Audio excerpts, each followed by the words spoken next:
Vous l'aurez compris, il s'agit encore d'un amendement pour s'opposer bien sûr au changement de statut en supprimant les alinéas 2 à 13.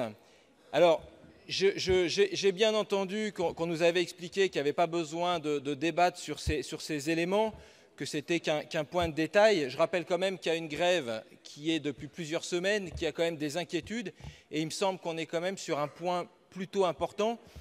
Je souligne quand même que quand on est obligé de mettre des bretelles et une ceinture, c'est quand même qu'il y a un loup derrière, quoi. C'est quand même qu'on peut se poser des questions. Alors je sais, à chaque fois, on fait des... Mais sur ce passage en SA, moi, depuis le début, j'ai pu questionner Madame Borne à plusieurs reprises en commission. J'ai quand même jamais eu de réponse sur le pourquoi ce passage en SA. Puisque tout le monde nous le dit qu'il n'y a pas besoin de ce passage en SA pour l'ouverture à la concurrence. J'ai bien entendu que cette ouverture à la concurrence, vous la souhaitez. J'en prends acte, mais ce passage en SA n'a aucune obligation. Même le président de l'ARAFER nous l'a bien expliqué en commission et nous a confirmé qu'il n'y avait aucune obligation. Il a même plutôt plaidé, je dirais, pour l'inverse. Donc je repose encore ma question, si ce n'est cette idée d'unifier que je ne comprends pas trop.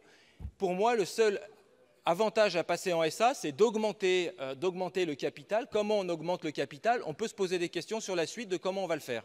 Sinon, je ne vois pas d'autre solution. Donc j'aimerais quand même avoir à un moment donné une réponse assez claire sur les raisons précises du pourquoi on passe en SA. Merci.